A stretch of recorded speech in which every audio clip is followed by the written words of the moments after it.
Chance Garage again, I'm Chance. And the goal for today is to put together a parts washer. I'll kind of show you around, but I've got these old countertops. So my parents got some granite and had this like laminate butcher block type countertops. And I took those and just made this frame, 2x4 frame. It's kind of standalone.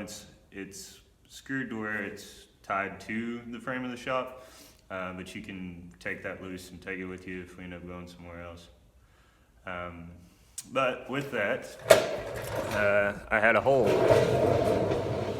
in where the sink would have been in their kitchen. So that's one corner there. And I thought that'd be perfect for parts washer. So got on Marketplace and bought this sink. So paid $10 for the sink. It fits the hole that we have, and we're gonna work on putting together a parts washer. So countertops, this one's a little sturdier. I tried to firm it up for that pipe bender. But there's the hole in the sink, or for the sink, and then going around. All these seams are tied together on the bottom side, so it's kind of like a puzzle piece. You can mix and match as long as the corner edges line up. So I kind of notched out back there for that post, and on around, got a gap for sandblaster, and then just other side that ties back in and comes back out. So one thing that's awesome about these is this flange. So you know how every time you drop something, it rolls off the back of the bench and then it's gone forever. It doesn't do that near as often with these. So perks of countertops. Right, so the pieces I just looked on Amazon, picked up some stuff that I thought will work. At the end of this, we'll decide if it's worth having or not. But I got this, I don't even know what it's called, flex type spout. And I think I'm gonna plumb in a couple different options. Maybe have like a brush and then this spout for one bay, and then the other bay have like a brush on it. And then it just has these 1/4 inch MNPT fittings, and I got just a barb fitting with that type of, or that size of fitting anyway. It ties back into it, and then on the other side of it, I'll have this little giant pump. So it's a submergible pump, it's a little screen, and then it also has the same fitting right there. So plan's gonna just be run fuel line from this one to that one. And then maybe a T for that brush we plan on putting together. But this is a submergible pump, and it's gonna be designed to hardwire. So I've got a switch somewhere, just went by Lowe's and picked up like a light switch. And we'll wire that in, and then have our faucets. If I can figure out how to tie stuff to the description as far as links, I'll do that. But all total, this is like $75 with the fittings, the faucet, and the pump. Maybe a little shy, 75.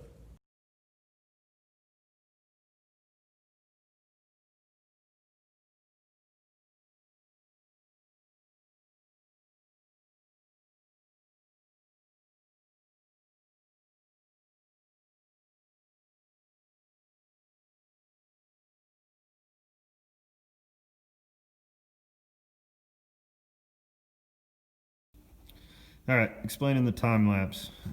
So I just pulled in power out of this box, run this wire through there. It's got it tucked in behind this beam for the shop, and then it goes down under the table, pops out, and then it comes into this box. So I just got a light switch, and then the wiring for the pump. So there's a green, a blue, and a brown wire coming out of the pump. So tied the black to the switch. You can see Black to the switch, tied the white and the blue together, and I guess the black and the brown, and then the greens together. So I'll button this up and then bring you back and show you kind of what the finished product looks like. Alright, there's the box all mounted up. I'm going to tuck those wires up and maybe screw them to that board there. But see, it's just going to have a switch right there. And that switch, if you kick that on, turns on the pump. Looks good. So for containing the liquid, I've got this square 5-gallon bucket from Lowe's. It was like $5. Needed something that would go under the elbow, so it's 15 inches tall before I run into this 90.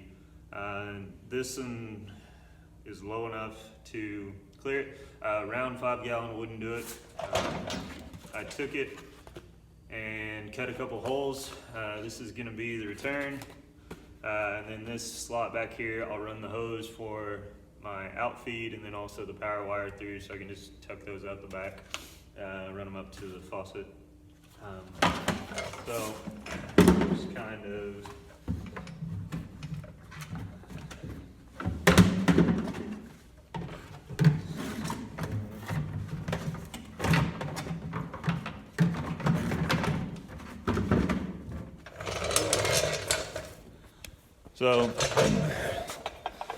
just kind of keeps things contained and keeps crap from falling down in there.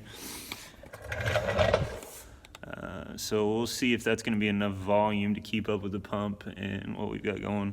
We got the faucet plumbed in, so I just drilled a hole that matched the size of that 1/4-inch hole, and then the barb fitting that we have on the back side's got it captured, so seems to work just fine.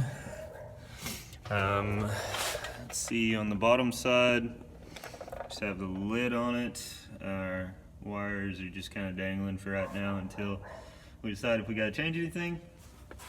I think I've put a switch or a cover on since you've seen it last, so we're going to fill it up with solvent.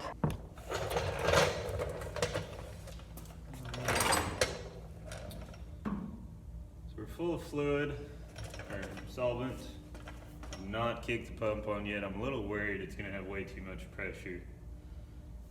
Let's see what happens.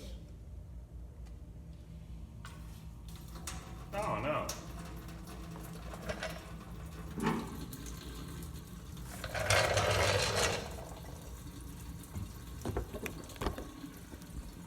Let's see.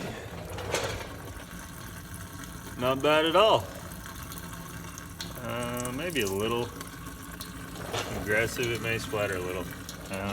Everything seems to be feeding back properly. No leaks. I'm happy with it. Alright, cool. Well, I'm going to wrap it there. Do some cleanup on the bottom side, tying up those wires and that hose, and seems like a success to me. Thanks for watching.